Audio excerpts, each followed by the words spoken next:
at least a third of the current advisors are going to retire in the next decade. And, many of them just don't have a plan. Welcome to the Live Greater View, a financial planning podcast produced by VLP Financial Advisors that discusses life, money, and perspective. We help clients live their best life at every stage through our VLP Live Greater partnership process. Thank you for tuning in. All right, we have a great topic today, succession planning. And we're very lucky because we've worked with Dan, you've worked with Bruce for over 25 years. Me, it'll be 23 this month. And you really have been a kind of a trendsetter in succession planning when it comes to helping advisors retire. So I thought this would be a great topic to cover and give a little insight and really start with kind of, some of the numbers in the industry, which we've all heard about them at conferences. They've been mentioned, but really this report, the Sorelli report, talks about really putting those numbers together and how they look as an industry. And what's really kind of interesting is, here we are about 288,000 advisors currently in all the different channels, whether that be independent, wirehouse, and we'll see some slides on that. And the average financial advisor is 57. But we know that average doesn't really, what does that really mean? It means they're a lot younger than I am. And there's some that are a lot older than I am. Yeah. I'm going to be average someday. Right. And the other, big number that we talk about is how much of those assets advisors are actually managing. And, this report dating back to 2021 is when they did the last collection of data. There's about 31 trillion of assets being managed by advisors, where we have an average advisor at 57. And, some of these advisors, and what we'll find out, don't have succession planning. Yep, that's right. Absolutely true. So a little bit of talking about head count. And what's really interesting is it has changed over the years. We've seen more and more advisors go in RIA only. There's still a lot of head count, whether it's in the bank channels or the wirehouses. And that creates, we'll talk a little bit later about how that creates some issues when you're trying to transition your book or find value and support. So that's another, interesting head count we'll see. And also, assets. If we talk about how much there are in assets, still more and more is moving to the RIA side, but it's still a lot of it's in the wirehouse channel. Absolutely. Most of it, because a lot of corporate clients and big money is still in the wirehouse side. Yeah. But we're also seeing some of those wirehouse advisors looking for an opportunity to get some value out of their book and transition. So again, we've seen that, Dan, moving more to RIA side. Yeah. Every day you get something in trade magazine, investment news, whatever it is, and they're like, oh, this wirehouse just started their own RIA or joined another RIA.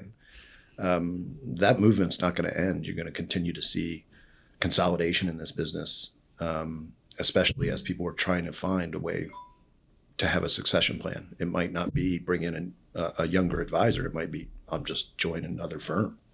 Yeah.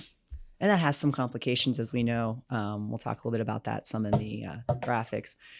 So let's talk to, Bruce, why don't you talk a little bit about for pending retirements and kind of what that looks like when we look at, having roughly 300,000 advisors today and in the next, 10 years, what that's going to look like. Yeah, probably at least a third of the current advisors are going to retire in the next decade. And, many of them just don't have a plan. And I also think on the other side, people are going to form these RIAs. That creates a big problem all in itself because of privacy issues. Yep. So, you can have you can even have a plan, but will the plan actually work? Because if you die while you're still working and you have a buy-sell agreement, who's going to take that over? Right. They can't just walk into the shop and say, all your client information is ours now, because the clients haven't given you permission. So we have a whole bunch of things that are going on that are going to really make this whole transition very difficult for most advisors. Right. Because even if they did find another RIA that they wanted to have them buy, you mentioned there's these client privacy issues. Yeah. You have to notify the client that you would be sharing this information. Yep. And they have to acknowledge it. Yeah, they have to acknowledge it. Yeah. It's a little bit different when you're part of a a firm where it's going to be an internal because the firm and the information is already available. Right. Yeah. Right. So a little about that. And of those, third of advisors that are going to be potentially retiring in the next 10 years, the assets that they manage is also almost 40% of the assets. Yeah. In general, older advisors are going to have Older clients who have more money. More money because they've had time to accumulate assets. And that's got to roll down to the next gen of whoever those advisors are. Yep. And But most advisors are small shops, Yep. and they don't have a second. And the problem with finding that second, if you're a small shop, you're trying to find that one person. I know of this shop going back 20 years, 30 years ago, where an advisor was by himself. He had small shop. He had a couple people working for him. He developed a second. And the person, it was a woman, and she said, I want to start taking on some shares now. I'd like to start getting some ownership. And he said, I'm just not ready to do that yet. And after they were working together for 10 years or so, she left because she wanted opportunity. And he wasn't at that point willing to give it to her. So he found another person. It was a second woman, and she came in, and the whole process repeated. Yep. And then he ended up dying at his desk with a guy that he'd been working with for a very short period of time, and that guy did end up taking it over, but it didn't go well. Right. It did not go well at all. So I just think that when you're a small shop and you're going to depend on one person who's going to try and take over your business, that person, maybe they're even a great advisor, but maybe they don't know how to run a business. Yep. There's those challenges also. Right. Yep. So it's, when you're a sole prop or when you're a small business, you have to do so many different things, and not everyone can do those things. Right. You have to be able to find new business. You have to run the business. You have to work with your clients. You might find a second generation person who's good at working with the clients, but can't do the other two things. And then that's just not going to work out. Yep. Yeah. And, the other factors when talking about developing a second, goes to advisor headcount. And, despite what a great bull market and what we've had in the past, decade or 2 decades, is that, the advisor headcount is flat. And I think it's down, actually. I mean, I remember in 2016, I think the number was 300, and now it's 288. Yep. Right. And we only have 99,000 roughly CFPs. So 2/3 of the people aren't even CFPs who are in the business. Yeah. And it is depending on channel, it has gone down. Yeah. Certainly on the RIA side, we've seen that go up. But the failure rate of new advisors, let's talk a little bit to that. I mean, that number's over 70%.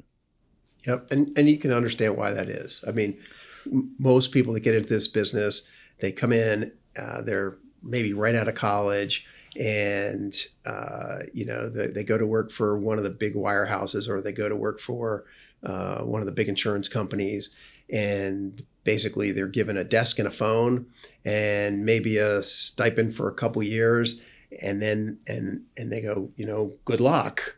And they go out to their friends and family and they try and bring some of them in. But the reality in the business is that people, our clients, like to work with people that are like themselves. Yep. Right? And if you go to look at anyone's client base, the average advisor's client base is 10 years plus or minus that advisor's age. That's just the way it is, because people like to work with people that are like themselves. So when you're 22, 24, 26 years old, the people that are plus or minus 10 years of your age, they have no money. It's no wonder these people fail. Few and far between. Yep. And you try and go out to somebody who's got money, somebody who's in their 50s or 60s, and they look at you and they go, you don't have any experience. I'm not going to give you my money. So it really is, it's the reason people fail in this business is because they're not supported. So, like at our firm, we pay people either out of college or second career people, a very nice salary. We have great benefits. We train people, we get them to the point where they're working jointly with us, and then eventually we give them clients that are, our clients' ages, not Their age. not their age. Yep. And so we're going to make sure if they come to work with us that they're not going to fail. As long as we've picked good people and we train them well, they will not fail. But that's not the case for most people getting into our business. No, it's true. And in having that base salary to fall back on, because when you have a small stipend and you get commissions on what you can bring in, and you can't bring in a lot, as we all know, it gets easier as you get older and wrinkles and maybe no hair or whatever. It's easier to find that there's clients. Hair. Just choose not to grow it in certain places. For a very short period of my career, like a year, I didn't work here at VLP. And I went through that process. And if I didn't come back here, I wouldn't be in the business. Yep. I think I worked an entire year trying to sell insurance, and I think I made $4,000. Good thing you had a second job. The entire year. I was cold calling people. I was just trying to sell whatever I could sell, and I wasn't really very good at it. So to Bruce's point, you really do need a good mentor. And it's not necessarily true in this business. It's probably in a lot of businesses. Successful people typically can go and tell you, I had this person that helped me become the success that I am today. And there's plenty of people that don't have that. And that's why that failure rate is so high. Yep. And then, so let's move on to talking about, recent study of where financial advisors, how many have a succession plan? Because this is really kind of an interesting statistic. 30 to 49, maybe 50% have a succession plan. And typically that's going to be because they're probably in a firm like ours, right? Where there's some path. There's this, they're always bringing in the next generation. We're training them. 50 to 59, that goes up. And what's really surprising is over 60 that we still see. A quarter of the people don't have a plan. Yep. And I just don't understand, because you think about, you're in the planning business. How can you not have a plan, right? And by not having a plan, if you get sick or die, you get run over by the proverbial bus, then you've done a great disservice to the people who are working for you. You've done a great disservice for the people who are working with you, the clients. Where do they go? What happens to them? And then you've done a disservice to your family, because your business will just evaporate and your family will get no value out of it. So, to think that this is, for most people, it's a very large asset. The ownership in their firm is a big piece of their net worth. And to think that they haven't protected the asset, they haven't protected their family, they haven't protected their clients who they say they care about. Yep. It's just shocking to me that they don't have a plan. Yep. Yeah. And we've seen it in numerous times where we've, being part of our broker dealer, we've seen those people who pass, and we hear they don't have a plan. Their family hasn't been able to get any value out of the company, or even if we'll get to later, they may have a plan, but the documents weren't written well or weren't signed. And that becomes, other concerns an issue. The retiring in the next 2 years, the good news is, the numbers look like more people it's on their radar. 2 to 6 years still in that 70% range, but 7 years out, it's closer to 50%. And the other concern is, there's two things that we know that are going to happen in life, right? Taxes and death. Taxes and death. And, you can't really control. Sometimes we just don't know when we're going to get called, right? That number's going to come up. So it is important to, especially if you've been in the business long enough and you want to protect the value in your family, it's important to think about that and do your own planning. Talk a little bit about some of the reasons we've heard, what's holding them back from making a plan. And these are kind of all over the board. First, the biggest one is it's just not a priority. They don't want to think about it. And I think a lot of people in our business who don't have a plan literally don't have something to go to, Yep. right? And they always say you should run to something, not away from something. So, if your whole life has been consumed by running this business and managing your clients' lives, financial lives anyway, and you haven't developed anything outside, you don't have any outside interests, you go, well, I don't have anywhere to go to. This is what I know. This is where I feel comfortable. And so you just don't have a plan. I think that's probably the biggest thing that I see out there. Yeah, I mean, it's similar to clients. Are like, hey, why haven't you gotten your estate planning Right. in place? And they're Sure. like, I just haven't gotten around. I don't want to think about my death. Right. Or it's easier to do nothing. Yeah. You get caught up in the day of running your business, and you go, this is going to require me to really sit down and think about it and do work, and I got enough work to do. So it's just easier to just go, well. And I think the other big thing is that, if you're especially if you're, you've got, it's you and maybe you have another advisor, and then you have a couple administrative people working with you, small group, which is the majority of people in our business. That's even if you're working inside of a Merrill Lynch, that's what it is, right? Even if you're working with a big firm, it's still a small little firm inside this big firm.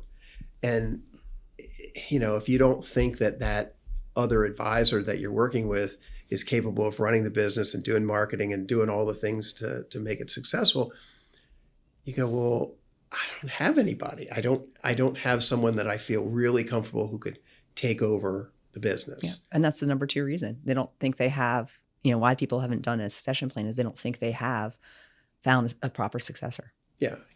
Like in our business at VLP, we started thinking about it in 2007, right? We were going to do it in early 2008, and then the market fell out, and I said, hey, let's wait a little bit to see how this all settles out, because I don't want you guys buying at a high price and then having the values fall, and I just didn't want to do that to you guys. But we've been doing it little at a time, little pieces at a time, until 2 years ago, you guys fundamentally took over the whole firm, and I'm still an owner, but a very small percentage, and so we spend a lot of time, many 2 decades pretty much, teaching you guys how to run the business, how to manage things, and then of course hiring EOS has been a great thing for us too. But we worked you guys into where you are today over a long period of time. And so for us, the transition from me to the next generation has been really flawless and really easy. But most people don't want to give up the control. I think people in our business, our advisors, It's a big thing. That's the big thing. They just don't want to give up the control. They're not going to do it the way I did it. Exactly. You're like, nobody's going to do it the way you did it. Right. They might do it better. You just don't know. Or just different. That's what we found out in our business, right? Or just different. Your words, not ours. It's different. They just think everything's going to be worse. Yeah. They're like, well, they're not going to do it the way I would do it. It doesn't matter. You need to have something in place. Otherwise, you can't do this forever. No. As I said, you're doing a disservice to so many constituents. Sure. Your employees, your family, your clients. Certainly your clients. Yeah. Without question. And I think communicating that to clients is very helpful. Yeah. Right. I tell people all the time, I go, look, I have a trust. I'm recommending this to you. If we're talking to clients who own a business, we go, what's your succession plan? They go, well, do you have one? I go, yeah, we do. So telling people you eat your own cooking is important. Absolutely. And may even motivate them to actually move forward and do something. But when you don't have somebody who's pushing you in that direction, you have to push yourself because you're the owner. You may not have that motivation. And so it's just easier to see why the numbers are what they are. Yeah. And that's a good point. Bruce, you get a lot more questions than Dan and I about what your succession plan is. I mean, now you've communicated it all the time, but actually, it still comes up. I was just talking to a client yesterday, and I said to him, because he was asking me again, and I feel like I've told this to every single client, but he's asking me again, and I said to him, I have to make it a goal this week to start putting together to get a letter out to all my clients to tell them, hey, this is my plan. I want you to see it in writing. I want you to understand it, because at this point I'm working with 60, 65 clients. I'm not engaged in running the business anymore. You guys do that. I just have to worry about managing my own client base. And I have 2 people who work pretty much full time for me to do that. So my job has gotten to be incredibly easy. But what you find is that as you get older, all clients, or most clients, let me say this, most clients have a plan B that they've initiated, at least in their head, because they know that you're not going to be here forever. You're getting older. There's got to be a plan, and no one's conveyed the plan to me, so I got to come up with my own plan B. Yep. And we've seen that in some of the businesses we've bought, where it was we had one that we'll talk probably a little bit later. A medical scenario where we had to step in earlier than probably planned. Maybe it was later. It just depends on how you look at it. But a lot of those clients already had a plan B in place. Yep. And and that again takes away value from that advisor's family, because that plan means they're moving and no one's paying or going to help assist with that. So let's talk about the contingency plan, buy-sell agreements, the importance of them, and some of the drawbacks. We've been a deal, a buy-sell agreement we've been in discussions with, we've been learning, you always learn something new. Yeah. 9 times we've done a buy, and each time we've learned there's something new. Absolutely. But so Bruce, maybe talk to the importance of the buy sell and why you did one so early, and how what we advise on with other advisors and planners. Well, I think the buy sell agreement gets you to think about, well, what is good? What will the plan be? Yeah. Right? I mean, where are you going to go?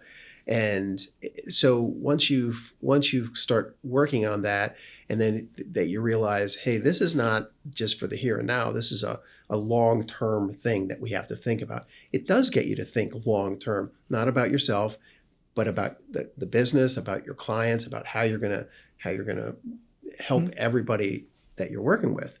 And so I think the buy-sell agreements are really imperative to have, again. But the problem is, if you're a small shop, you don't have anybody to do a buy-sell with, yep. Right?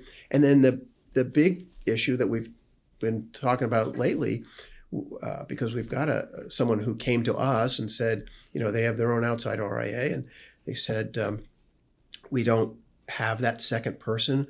We don't feel comfortable, but we know we need to get this thing done. So we'd like to do a buy-sell agreement with you. And what we've found is that it's problematic, because they're an RIA only shop, and the whole client confidentiality and we can't just walk in. If that person gets hit by the proverbial bus, we can't just walk into his shop and say, okay, we have this buy-sell agreement, says we own it. Well, that may be true. We may own the business, but we can't have access to any of the client information, yep. because the clients haven't specifically given us, an outside firm, that privilege. Yep. So then what? Yeah. So it's a little bit more complicated in each scenario. That's just one example, but anytime cross sell, even inside the firm's law, obviously a little bit easier because you have access to the data. If it's all owned by the firm, again, but if you have a single advisor and that's who you're in coordination with, that's still going to be a problem. Yep. Yeah. But even for us, like we had a buy-sell agreement, everything was buttoned up. We you guys funded it with life insurance on me. Mm-hmm. We had a plan. And I did that because I could then protect my family. I mean, it was, and I could protect you guys so that if I died, you guys would be able to afford and be able to take over the business. Yep. So, I did it for a lot of different reasons. And I mean, didn't do it for me. I'd be dead. Right. So wasn't too worried about that. And that's a good point. Not having the document, Dan, there's no obligation to pay the family. No, and a matter of fact, in several instances, like even with, like our broker dealer, that can't even happen. Nope.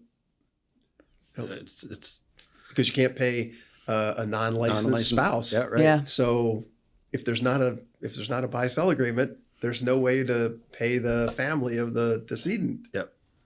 Yep. Document. I mean, you just have to have it in place. It's at the very least, just put one together with some random person. Part of the problem is, I think, is most advisors don't hang out with other advisors. No. Right? That's our competition, which not really true. If you're an advisor and you got 200 clients, there's 1 million people just in this county. You clearly are not competing with every advisor. Yeah. But you ask them, they're like, I don't even know anybody. Well, the broker dealers are doing a better job today. If those people are still affiliated with a broker dealer, they're doing a better job. I know all the big broker dealers are now actually willing to buy the practices, Yep. right? Ours certainly is. Yeah, that's relatively new in the last 5 years. Absolutely. Right? Yeah.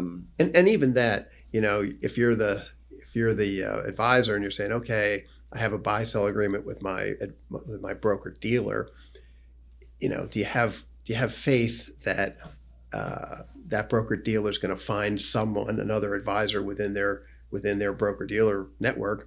Are they going to find someone that is going to be compatible with your clients, that's going to have the skill set to run the business, that's going to have, it's just like, well, I guess I'm dead, so I don't have to worry about that. And hopefully my family will be taken care of, but you don't really have a good, and there's no one to introduce. Yeah. You don't know who you're going to introduce. You All you don't. tell them is someone's going to step in. Someone's going to be here, but I don't know who or what their skill set is or what. I don't know anything about them. Yeah, and the broker dealer doesn't want to run the business. No. They just want to own it.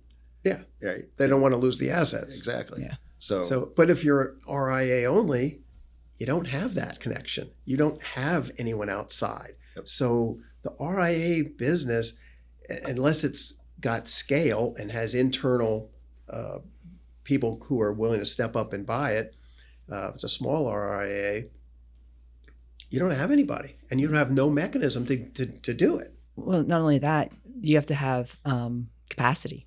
Yeah. I mean, that's something we talk about all the time. I mean, we always hire before we need, and we're always thinking ahead of, okay, how many clients does this average advisor have? If we had to absorb, this firm outside, 150 how would that new happen? clients. Yeah. Who would actually be able to work with these 150 clients? Right. I mean, you're a perfect example. You've been here, you had 100 clients, and we're fully aware it'll take 2 to 3 people to take your book because, one, they don't have all the experience and all the history and that type of relationship with those clients that you've built up over that time frame. Oh yeah. And they can't walk in. And if you're a new advisor, it takes you 3 or 4 times as much time to get ready to understand the client and do it. A client comes into my office, I already know the client. I already know their situation. I don't have to do any work to do all that. And I got lots of experience to understand the things that need to happen with that client, right? If you're a younger advisor, you don't have the experience, you don't have the relationship. It just takes you a lot longer to absorb. So, back in the day when I had 100 clients, I could manage that. But someone, with 2 or 3 years experience to bring on an additional 100 clients, that's not going to work very well. No, you're running into problems. yeah, I mean, you don't have an advisor sitting around with 0 clients. No. Who has Right. lots of experience. Who has lots of experience, Getting paid. no clients, and just waiting for the person to either retire or die. Right. and go, oh, I have all the capacity that I need. It just doesn't exist. Yeah. And so, even when you're doing the deal, if the buy-sell agreement, the person who's saying, hey, I want to buy your firm, you need to think about, how are you going to do that? How are you overnight, basically, you could go from whatever number of clients you're servicing to 100 plus more clients. So I think it's very important for the buyer to really understand, what are they buying, and do they have the ability to service this whole other, if it usually takes, as Rose said, 2 or 3 people to service what one person was doing. Absolutely. And sometimes buyers aren't thinking about that either. They just see, oh, there's this opportunity for me to get all these clients. And you go, yeah, well, how are you going to deal with that? Yeah. So you got to be, your firm has to be situated in such a way that you're able to take on those clients at any time, because you just don't know when it's going to happen if you have this agreement in place. That's right. Yeah. Because a person could have a health issue and go, I'm done. I don't want to do this anymore. Yeah. And scale has given us certainly a leg up in that whole process, right? Because, when I started, it was just me. And, I hired you, and then I hired Rose. And then, when I bought one of the practices that we bought, Rose had been working with me since 2001. Yep. Right. And in 2009, the advisor said, you know what, I'm done. And between you and Rose, you guys took over all of that business. And I didn't take on very many clients at all of that business, because And nor could you, because I already had a full clients. book. Right. But I had spent 9 years Yep. working with you guys to get you guys up to speed, and you guys were both CFPs, and you knew what you were doing. You had lots of experience at that point. And then since then we've hired six other advisors Maybe 9. Yeah. now. Yep. Total of 9. Total, yeah. Right. And so we start them out doing things that have nothing to do with working directly with clients, training them, giving them a lot of education, getting them going, and then starting to give them clients, small numbers of clients over a long period of time, and letting them build up, not just throwing 100 clients at them. Yep. Dive into the pool. Right. Yeah. Don't know how deep it is. Yeah, you can't do that. Now let's talk a little bit about our acquisition history. So 9 firms over about 25 years. So I think your first purchase was it maybe 27 years ago? Right before 1990. Yeah. 97, 98. No. Andy. Yeah. Andy. Yeah. You're right. It was 1999 actually. It was actually January of 1999 is when it was. Yep. And then since then you've had 9, and first one was inside the same broker dealer. Yep. He was just a rep that was basically working. He worked out of his home, but he worked through us. I was the branch manager for him. And one day he came down with a cancer diagnosis, and I don't need to work, and I'm out. And I said, well, what are you going to do with your clients? And he said, I don't know. I'm just not worried about them. And I said, well, how about if we do this? How about if I buy your practice? And he said, what do you mean buy it? No one buys a practice. I didn't know it was worth anything. And I said, well, look, let's just do this. You and I will write a joint letter together. We'll send it to all our clients. You commit to introducing me to your top 15 client relationships, and personally, and I'll give you basically a percentage of everything I earn for this period of time. And that way you get some value out of it, I get some value out of it, and we can help your clients, especially your bigger, better clients. We can make sure that they're well taken care of. And that really started the whole thing off. And that worked out extremely well. I still have a lot of those clients. Yeah. So that was the beginning. And then, I've met other advisors who were older and looking around trying to figure out what they were going to do. And once they knew that I knew how to do it and was starting to hire people, had you guys on board, we came up with something that was a win-win. To me, it always had to be a win-win-win situation, right? If it wasn't going to be that, it wasn't going to work, because to me, it had to be a win for the seller, right? Yep. Because otherwise they weren't going to do it. It had to be a win for me, because otherwise I wasn't going to do it. And it had to be a win for the clients.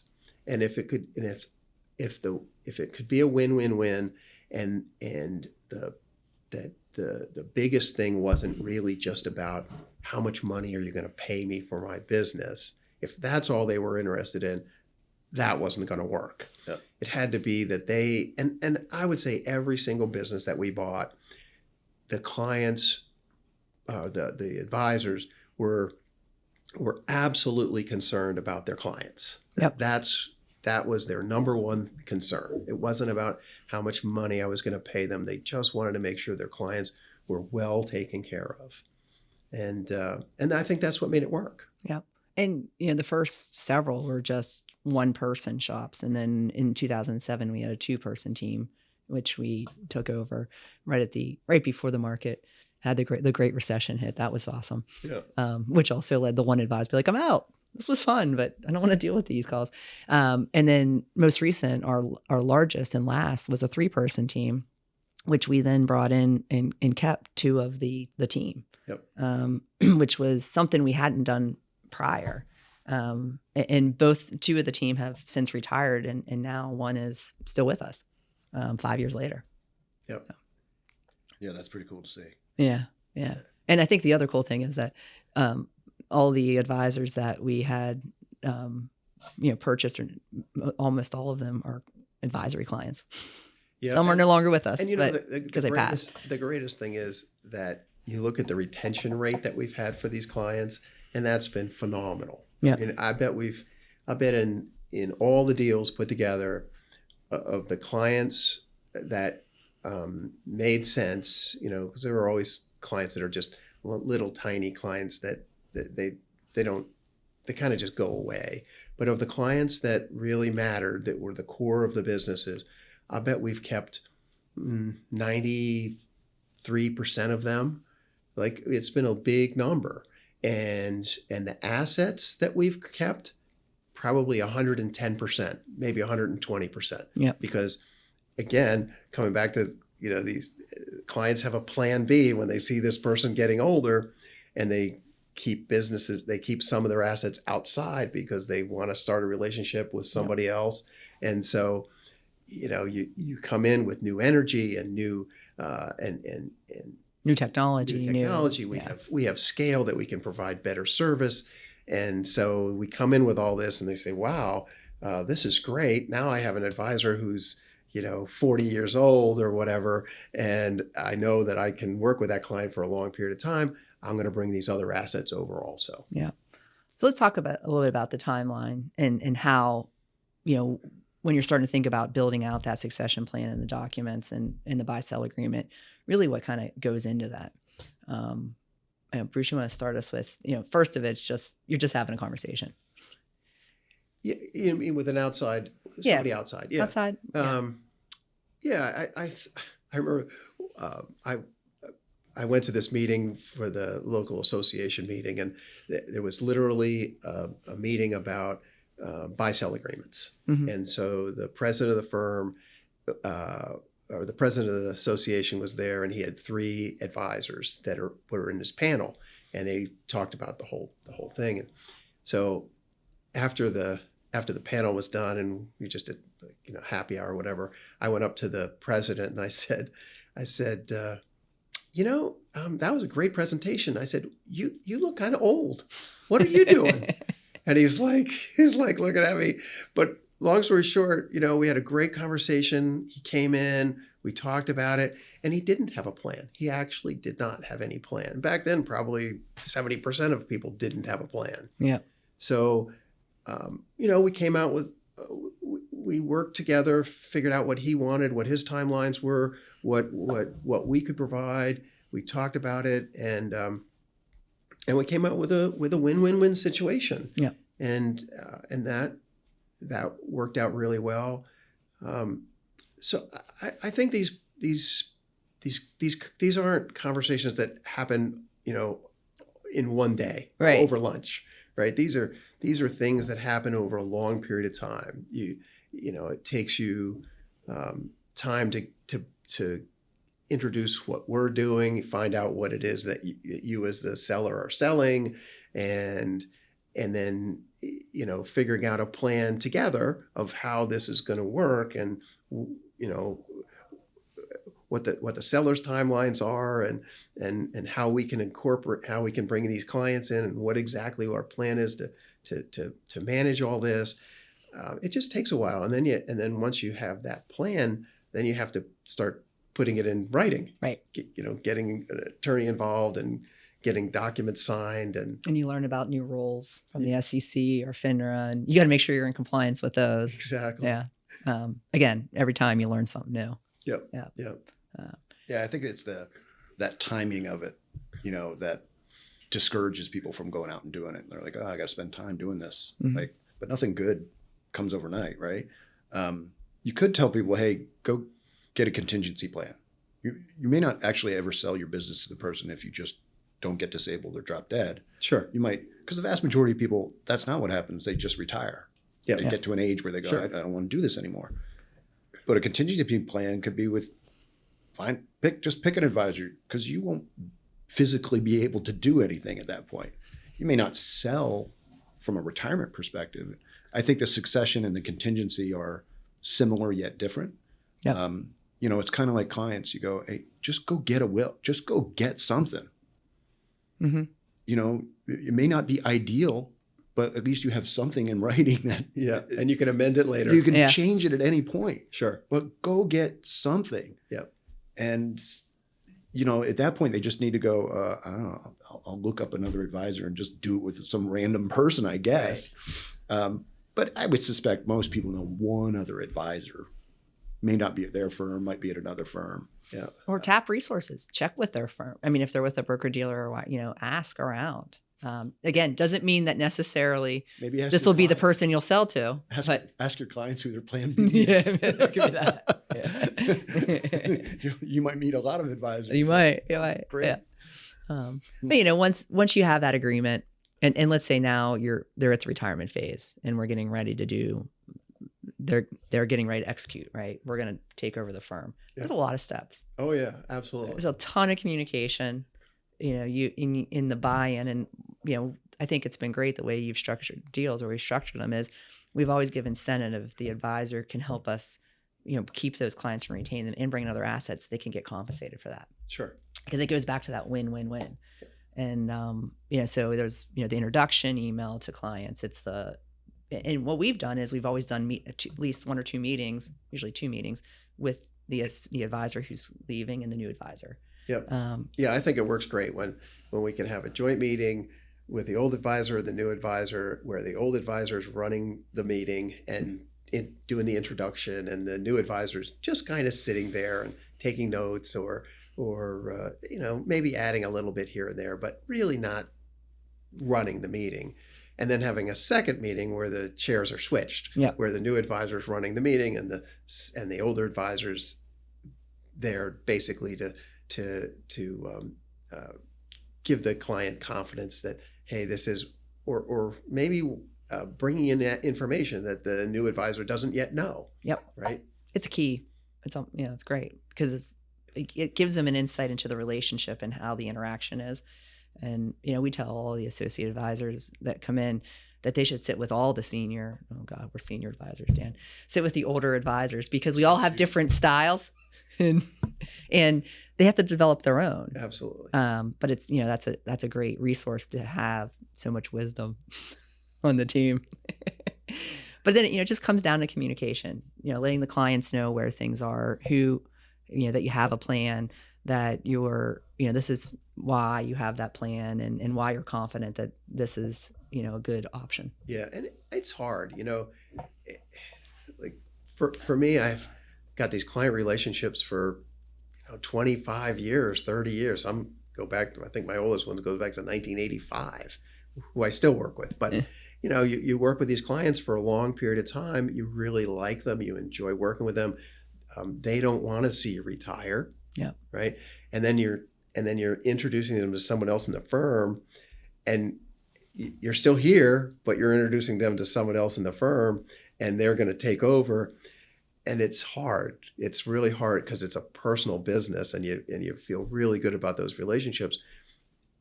But in the end, I guess I feel really good also in that I know that those clients are going to be well taken care of. Yep. And I know I'm helping not only the clients, I'm doing the right thing by the clients, but I'm also doing a right thing by our firm, in that I'm helping to develop that next generation of advisors who then can have a long and productive career helping other people. Not only that, also carry on the values that you built in the firm. Yeah. And that the clients, that's the reason a lot of the clients work with us. Sure. So I think that's key too. Yeah. Dan, you want to touch on some of the common themes that we see, why sellers, from sellers and from clients, we can both talk to this point, about why, putting together these buy-sell agreements, getting these things in place. And I think we talked about a lot of them, but again, you hit on is, it's this long-term relationship. It's like losing a friend. Yeah, it is. It is. And I know clients come in and they're working with other advisors now, and I go, oh man, if I had known that they were coming in, or I would just love to come and say hello to them. Probably bring them some cookies. Yeah, probably. Those are good cookies. Oh. Yeah, there's always the transition phase of the relationships, and I think it depends on how quickly maybe the advisor wants to leave. Yep. And some want that transition to take a longer period of time. Sure. And that's part of that negotiation process of what does this look like for you? What do you want it to be? Yeah, we had one that lasted. He stayed here for 4 years while he was working with his clients, and I think he stayed here another 4 or 5 years after he didn't have clients. No clients. No clients, Really but he had good. an office and coffee and cookies when he came in. What Yeah. did he do all day? But then we've had other ones where they come in and 6 months later they're gone. Yeah. Yep. Yeah. So I think every deal that you do or every agreement that you have is, let's have a conversation around what that looks like for you. Yeah. Meaning the seller. What Sure. does that look like for you? And because that helps the buyer figure out, okay, how are we going to transition these clients? If you're going to be around a longer period of time, it's a smaller, the transition isn't as rapid, right? Right. And if some of you are going to be here a long period of time, we've structured deals where you're still getting paid for the work that you do. Yep. And then we'll pay you on top of that for the client relationships to actually buy the business. So it's not, It's not one or the other. It's not one or the other, because Yep. the way we're structured here, we get paid for the work we do. And if you're an owner, you get paid for the value that, any profits that the company has. And so you have to understand that those are two separate things. And if you're a seller and you're going to stick around for a while, you should be paid for both. Yeah. And I think also, like you talk a little bit about, theme from clients when we're going through this transition period is, they're used to what they're used to. So it's, introducing this new advisor, and in your case, you're still here, but you're telling people, hey, I'm slowly giving away these, you're going to transition to this person. And that's sometimes hard for them, but, obviously we're not all going to be here forever. So we got to do, we should have a plan. None of us are going to be here forever. No. Yeah. We talked about that.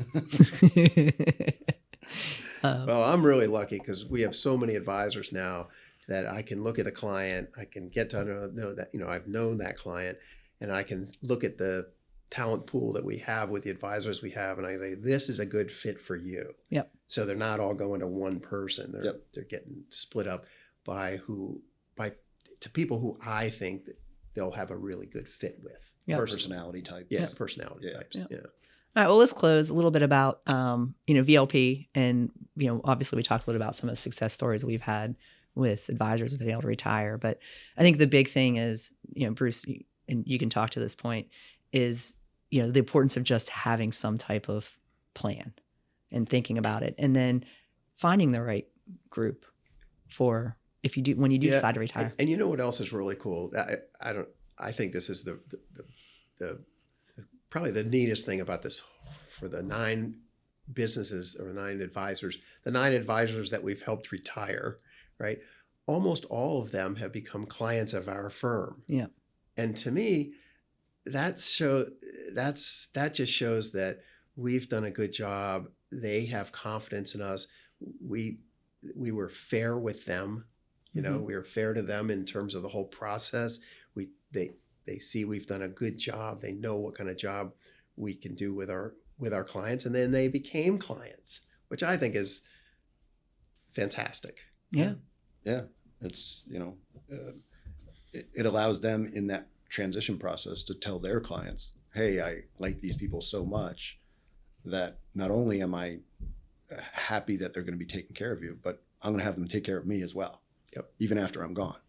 And that's just another selling point, I guess, to the clients of that you've done the due diligence, to make sure that they're taken care of. Yeah. And I think experience is, it's a big thing. We know what the process is. We know what's going to be entailed when we're talking to an advisor, whether they're outside of our broker dealer or if they're inside, what that track's going to look like, how much work, how much staff we're going to need, how much team members. I think a lot of times it's really underestimated. We've seen deals where it's hit some real struggles because they weren't ready. They didn't have the capacity. Yeah. If you don't have the capacity to take on all these clients, it's just not going to do well. And if you're in that situation, what's going to be the effect on your current clients, right? If you have 100 clients already and you're trying to take on another 100, you're spending all this time with a new 100 trying to get them on board. What happens to the old 100? Are you giving them the time that they deserve? Yeah, exactly. Yeah. Well, great. Well, I think it's been a great conversation.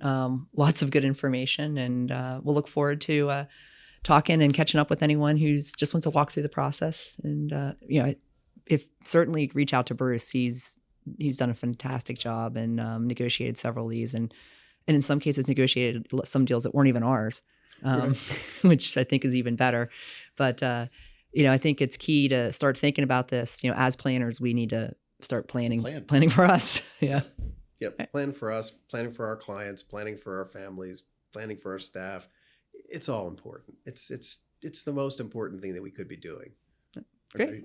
All right. Thanks. See ya. Thank you for listening to this episode of the Live Greater View.